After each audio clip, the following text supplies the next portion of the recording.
सो hey everyone, आज हम पढ़ने वाले हैं क्लास 10th केमिस्ट्री। और जो चैप्टर है वो है कार्बन एंड इट्स कंपाउंड। सो ये काफ़ी इंटरेस्टिंग होने वाला है। So let's start.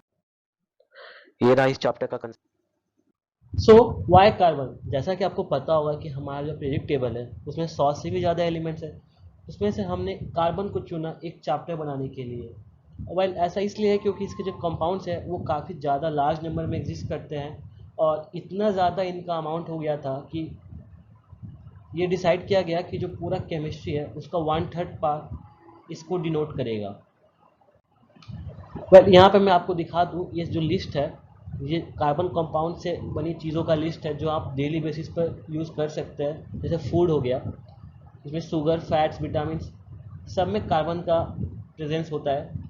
फ्यूल्स, खासकर जो फॉसिल फ्यूल्स होते हैं, कोल, अल्कोहल, पेट्रोल, वुड, ये सारे जो है फॉसिल फ्यूल हैं और इनमें कार्बन कंपाउंड्स होते हैं। हाउस होल्ड और कमर्शियल आर्टिकल्स जैसे सोप हो गया और ऑयल्स, पेंट्स सब में कार्बन कंपाउंड्स की प्रेजेंस होती है।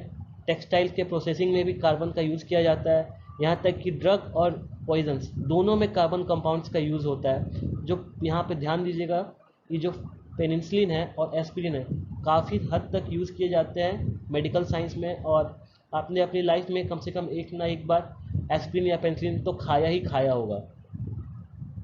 खैर आगे बढ़ते हैं। यहाँ परफ्यूम में भी इनका यूज़ है और एक्सप्लोजिव जैसे डायनामाइट हो गया, टीएनटी हो गया, इनके प्रोसेसिंग में भी कार्बन का यूज़ किया जाता है दोस्तों। डाइस हो गया, वार गैस जो है यहाँ पे मस्टर्ड गैस, ये जो है वर्ल्ड वार में काफ़ी हद तक इस्तेमाल किया गया था और भारी तबाही मचा देता है। लंग्स जाम कर देता है, आपके सांस लेने में दिक्कत होती है और एंड में आपकी डेथ हो जाती है।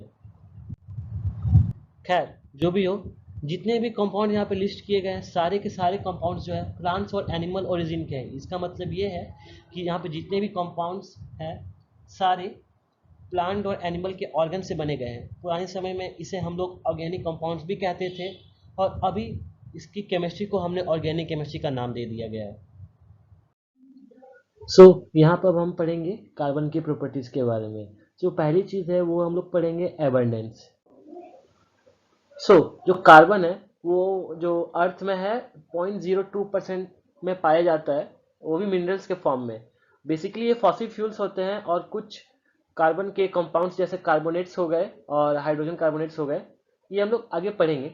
और एटमॉस्फेयर जो है ये barely 0.03% ही कार्बन कंटेन करता है, वो भी कार्बन डाइऑक्साइड के फॉर्म में। और एक फन फैक्ट है, 18% of our body is made of carbon. कई बुक्स में ये 70% भी दिया हुआ है, तो उन्हें करेक्ट कर लीजिएगा। जैसा आपको पता है कि कार्बन एक नॉन मेटल है, तो इसके सारे मोस्टली जो कंपाउंड्स है वो सारे यही नेचर एग्जिबिट करते हैं। फर्स्ट ऑफ ऑल हो गया पुअर कंडक्टर्स ऑफ इलेक्ट्रिसिटी।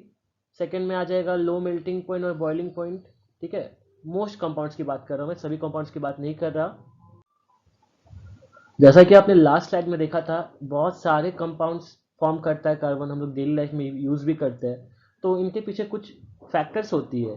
तो यहाँ पे 3 मेजर फैक्टर्स है। ठीक है, यहाँ पे मैंने लिस्ट किया है। फर्स्ट जो है वो कोवेलेंट बॉन्ड फॉर्म करता है, तो ये जो है हम इसी लेक्चर में पढ़ेंगे इसका मतलब क्या होता है। और जो है सेकेंड पॉइंट है टेट्रावैलेंसी, ये भी हम लोग आगे पढ़ेंगे। और जो कैटिनेशन है, थर्ड थर्ड वाला जो प्रॉपर्टी है, ये मेजर रोल प्ले करता है कार्बन के इतने सारे कंपाउंड्स फॉर्म करने में। अभी हमारा टॉपिक है आयनिक बॉन्ड्स। आयनिक बॉन्ड से पहले हम लोग देखेंगे बॉन्ड्स। बॉन्ड्स क्यों फॉर्म होते हैं, कोई भी एलिमेंट बॉन्ड क्यों फॉर्म करना चाहेगा। इसका सबसे बेसिक आंसर होगा कि दुनिया में सभी चीज़ों को स्टेबिलिटी बहुत पसंद होती है। बड़े से बड़ा चीज़ हो या छोटे से छोटा एटम, सब स्टेबल होना चाहते हैं। वैसे हम ह्यूमंस को भी आराम करना पसंद है, स्टेबिलिटी पसंद होती है। वैसे ही एटम्स है, उन्हें भी स्टेबिलिटी पसंद है। कोई भी एटम स्टेबल कब होता है, स्टेबल मतलब कि एकदम शांत बैठने वाला, ज़्यादा इधर उधर एक्शन ना ले या फिर रिएक्ट ना करे। नोबल गैस बहुत ही अच्छा एग्जांपल है इसके। नोबल गैस को हम लोग नोबल क्यों कहते हैं, नोबल इसलिए कहते हैं क्योंकि ज़्यादा रिएक्ट नहीं करते हैं। और इसके पीछे जो मेन रीज़न होता है वो होता है इनका completely fill outermost cell या फिर जो वैलेंस सेल होता है, इन्हें ऑक्टेट रूल, इनको इनका जो आउटर मोस्ट सेल है ऑक्टेट रूल फिलअप कर चुका होता है। या आसान भाषा में कहें तो इनका जो कॉन्फ़िगरेशन है वो स्टेबल हो चुका होता है। लेकिन सारे एलिमेंट्स ऐसे नहीं होते हैं, सबको स्टेबल होने के लिए कुछ ना कुछ करना पड़ता है। तो वो चाहेंगे कि नोबल गैस का जो कन्फिग्रेशन है वो भी वो पाले, नोबल गैस कन्फिग्रेशन जो है वो अटेन कर ले, अपने वैलेंस शेल को कंप्लीट कर ले या ऑक्टेट पूरा कर ले। ठीक है, तो फिलअप करने का दो रास्ता है, या तो दे दें जो आउटर मोस्ट सेल से जो इलेक्ट्रॉन है वो किसी को डोनेट कर दे या एक्सेप्ट कर ले। फॉर एग्जांपल हम Na और Cl को देखें तो यहाँ पे Na का जो कॉन्फ़िगरेशन है वो है 281, आउटर मोस्ट सेल में 1 इलेक्ट्रॉन है, और यहाँ पे Cl का जो है 287, आउटर मोस्ट सेल में 7 इलेक्ट्रॉन्स है, वैलेंस इलेक्ट्रॉन जो है वो 7। सो बेसिकली जब नोबल गैस कॉन्फ़िगरेशन अटेंड करना है तो जो सोडियम होगा, जो सोडियम है वो अपने आउटर मोस्ट सेल से एक इलेक्ट्रॉन डोनेट करता है क्लोरीन को, और क्लोरीन एक्सेप्ट कर लेता है, ताकि इसके जो आउटर मोस्ट सेल है इसमें जो है इलेक्ट्रॉन की जो नंबर है वो 8 हो जाती है, और इसको कॉन्फ़िगरेशन मिल जाता है आर्गन का, आर्गन। और जो सोडियम है ये अटेंड कर लेता है नियोन का कॉन्फ़िगरेशन। ठीक है, आपके मन में ये सवाल आना चाहिए कि एक इलेक्ट्रॉन ही क्यों देता है, 7 इलेक्ट्रॉन लेता क्यों नहीं है। सो बेसिकली जो है, जो खेल है एनर्जी का है, कोई भी एटम ये नहीं चाहेगा कि ज़्यादा एनर्जी खर्च हो कोई स्टेबिलिटी पाने के लिए। ठीक है, तो अगर आपका एक इलेक्ट्रॉन देने से वो काम पूरा हो रहा है तो फिर 7 इलेक्ट्रॉन क्यों ले। हर इलेक्ट्रॉन के लिए कुछ एनर्जी खर्च होती है, और बेसिकली जो है 7 इलेक्ट्रॉन की जो ट्रांसफ़र की जो एनर्जी है वो ज़्यादा होगी एक इलेक्ट्रॉन के ट्रांसफ़र से। सो अब अगर इलेक्ट्रॉन ट्रांसफर की हम लोग बात देखते हैं कि बेसिकली होता क्या है, तो हम लोग देख पाएंगे कि जो सोडियम है Na, वो एक पॉजिटिव चार्ज अटेन कर लेता है, और जो क्लोरीन है वो एक इलेक्ट्रॉन एक्सेप्ट करने के बाद नेगेटिव चार्ज अटेन कर लेता है। इन्हें हम कैटाइन और एनाइन कहते हैं।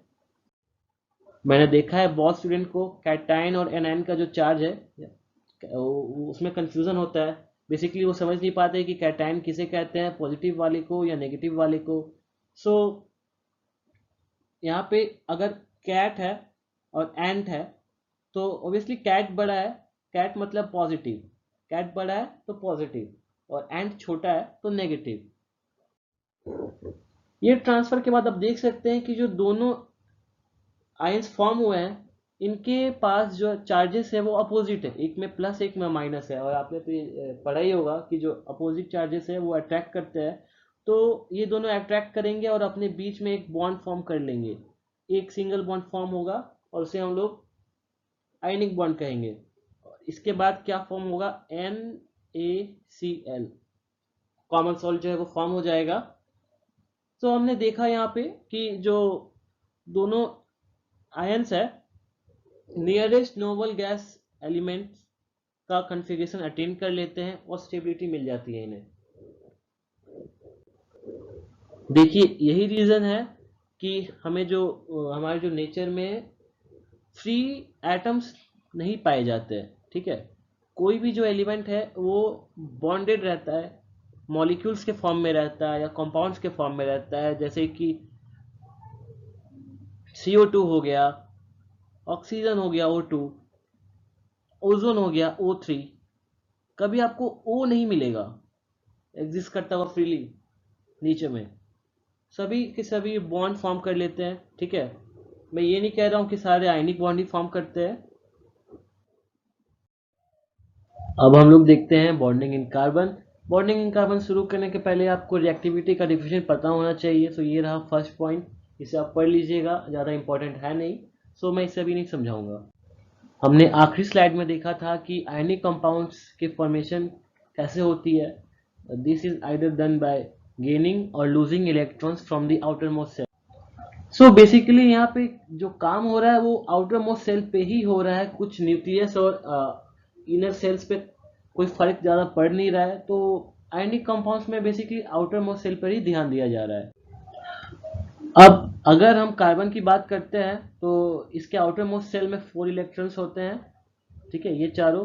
तो अगर आयनिक बॉन्ड के जरिए इसे कंपाउंड्स फॉर्म करना है तो इसे आइदर चारों इलेक्ट्रॉन्स को लूज करना पड़ेगा तो गेन करना पड़ेगा, ठीक है, to attain noble gas configuration.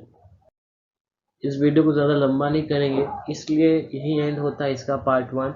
और सेकेंड पार्ट इससे ज़्यादा इंटरेस्टिंग होने वाला है, कई सारे एनिमेशंस और वीडियोज इंक्लूडेड रहेंगे। लेक्चर का एंड नहीं है ये, so subscribe to this channel and ये मेरा फर्स्ट वीडियो था, सो आपके फीडबैक से काफ़ी इम्प्रूवमेंट होगा। Feel free to comment, and till then God bless you all.